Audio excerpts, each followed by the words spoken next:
السلام عليكم ورحمة الله وبركاته. في الفيديو ده هنعمل جلاش باللحمة المفرومة. وصفة سهلة جدا وطعمها مفيش أجمل من كده. كلنا بنعمل رقاق باللحمة المفروم، بس النهاردة هنعمله بتركاية في التسوية. عايزة أقول لكم نقلت طعمه 180 درجة. يلا بينا نشوف هنعملها ازاي، بس في البداية نصلي على سيدنا محمد عليه الصلاة والسلام، وننساش طبعا نضغط لايك ونشترك في القناة ونفعل الجرس. أول حاجة هبتدي إن أنا أعملها أعصج اللحمة المفرومة. ببتدي ان انا انزل بقى كده بشويه من الزيت ومكعب من الزبده، بس نحاول على قد ما نقدر ما نزودش قوي الزبده والزيت عشان يعني تبقى خفيفه شويه.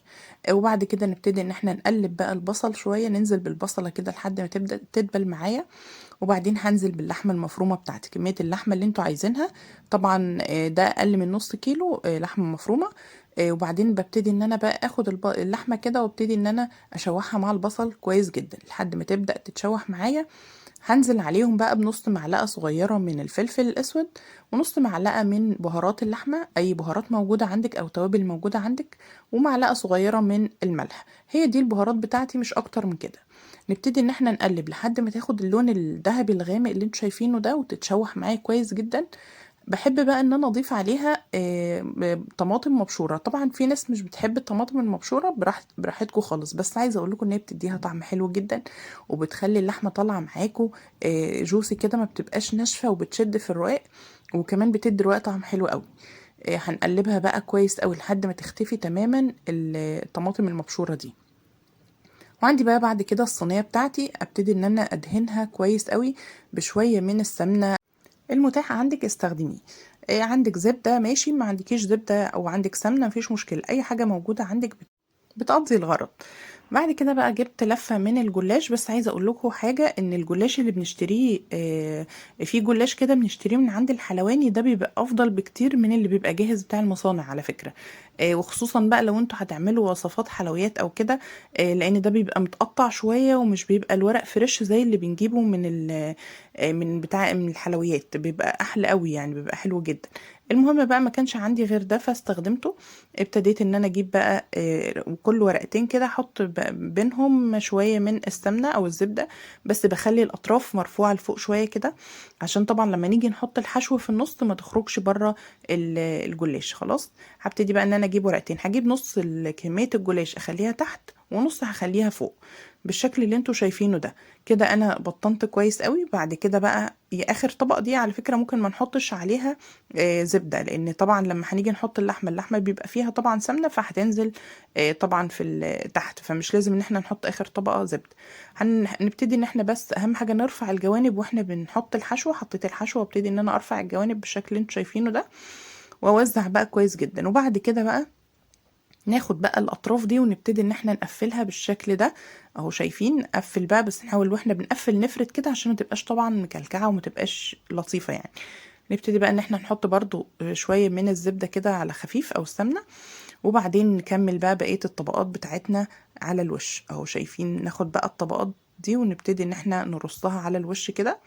ولو يعني لو في اطراف كده زياده مفيش مشكله، خلوها. بس دلوقتي هقول لكم هنعمل ايه دلوقتي بالشكل ده. يعني في ناس بقى بتحب ان هي مثلا تاخد الصينيه وعلى مقاس الصينيه، انا كنت هعمل كده بصراحه، بس زي ما قلت لكم الورق الجلاش ما ساعدنيش ان انا اعمل كده. يعني ان انا الف مثلا الورق كله، اقطع الورق مدور على الصينيه على مقاس الصينيه، وبعدين احط بقى الزيادات دي في النص. انتوا فاهمين قصدي؟ بس طبعا زي ما قلت لكم الجلاش ما كانش حلو قوي، فما عرفتش اعمل كده. هبتدي بقى ان انا اخد الزيادات دي الاطراف دي، وابتدي ان انا ادخلها جوه. ارفع كده الجلاش، شايفين بيترفع بسهوله جدا ولا بتقطع ولا اي حاجه، ما تقلقوش. خلي قلبكم جامد كده وانتوا بتطبخوا يعني. المهم بقى ناخد بقى الزيادات وندخلها جوه كده، بس نفردها كويس طبعا علشان ما تكلكعش معانا وتبقى مش حلوه. لازم نفرد كويس واحنا بنعمل اي حاجه. اهو شايفين بفردها لتحت كده كويس، وابتدي ان انا انزل بقى بالشكل اللي انتوا شايفينه ده. طبعا انا وانا بس بعمل الوصفه انا مشغله الفرن من تحت، بس طبعا مش مشغله الشوايه. وهبتدي ان انا بقى اخد الصينيه بتاعتي دي وهحط عليها شويه من الزبده على الوش او السمنه، مش كتير، بس انا فعلا زودت لان هما كانوا اخر شويه فزودتهم. بس انتوا حاولوا تقللوا يعني، لان طبعا عشان متبقاش الوصفه تقيله. هنبتدي ان احنا بقى نحط بقيه السمنه اللي انا كنت مسيحاها دي على الوش كده. وهجيب بقى عندي السكينه وابتدي ان انا اقطعها قبل ما ادخلها الفرن. انا كده دي كده نص الوصفه يعني، لسه بقى هنكمل. هقول لكم هنعمل دلوقتي تركايه صغيره هتقلب طعم الجلاش ده. وعشان انا بقول لكم ما تزودوش الزبده ليه، لان هقول لكم هنعمل ايه دلوقتي، فعشان ما تبقاش تقيله فحاولوا ان انتوا ما تزودوش الزبده او السمنه بتاعتكم. هنبتدي ان احنا نقطعها بقى بالشكل اللي انتوا شايفينه ده، الطريقه اللي انتوا عايزين تقطعوها بيها. قطعتها بقى وبعد كده هدخلها بقى الفرن. تاخد بقى التسوية، مش هتاخد تسوية، لا هي تبدأ بس ان هي هتبدأ تنفخ معاكوا كده شوية، ويبدأ الجلاش ده يورق معاكوا. اول ما هيبدأ الجلاش يورق معاكوا هتخرجوها من الفرن على طول. يعني مش هتاخد معاكوا بالكتير قوي 10 دقايق لو الفرن بتاعكوا سخن. اهو شايفين بقى، هناخدها بقى الاول نحطها في الفرن، وتعالوا بقى نقول لكم على التركية اللي هنعملها. يا اما بنجيب علبة كريمة حلويات، بس دي طبعا عشان بتبقى غالية جدا، فتعالوا نعمل بديلها في البيت. اول حاجة بجيب نص كوباية من الحليب، مش بنزود قوي، وبعدين بنزل عليهم بوش الحليب بتاعي، معلقتين كده من وش الحليب اللي هي القشطة، او بنجيب علبة قشطة. لو ما عندكيش وش حليب ممكن نجيب علبة القشطة، ونقلبها على ربع كوباية او نص كوباية من الحليب، مش هنزود قوي. خلاص، وبعدين نبتدي ان احنا نقلبها كويس وندوب القشطه اللي جوه دي. عايزه اقول لكم دي بقى بتدي طعم ولون وكل حاجه من غير بقى ما نستخدم بيض ولا اي حاجه. انا كنت دايما بعمل الرقاق باللحمه بالبيض، بس عايزه اقول لكم الطريقه دي احلى بكتير جدا من البيض، لان طبعا في ناس مش بتحب زفاره البيض يعني.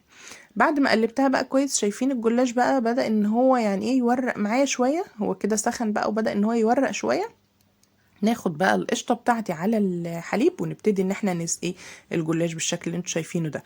شايفين كده، وهنبتدي ان احنا بقى ناخد زي ما قلت لكم، هي نص كوبايه بس، انا كنت مزوده شويه بس لا، هي نص كوبايه كفيله ان هي تسويه وتخلي طعمه حلو. نبتدي ان احنا نوزع بس الحليب شويه، وبعد كده هناخدها بقى نحطها في الفرن تاني. انا بقى هحط في الفرن، هشغل طبعا مشغله برضو تحت بس، والمروحه مش مشغله شويه خالص. اول ما احس ان هي اخدت لون من تحت وبدات ان هي تتحمر من تحت، بتعرفوا لما الجوانب بتاعتها تتحمر. اول ما الجوانب بتاعتها تتحمر تعرفوا ان هي اخدت لون من تحت.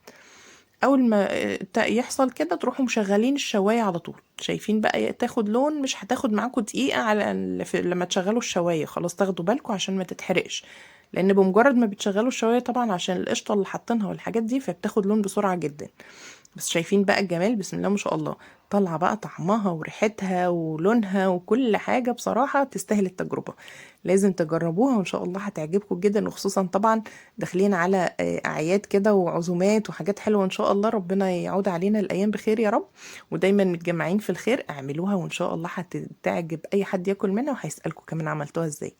ما تنسوش بقى تدعوا لي كده دعوة حلوة في الأيام المفترجة دي، وما ننساش طبعا الدعاء إن شاء الله في الأيام دي مستجابة. وكل سنة وانتم طيبين. وخلص الفيديو بتاعنا، والسلام عليكم.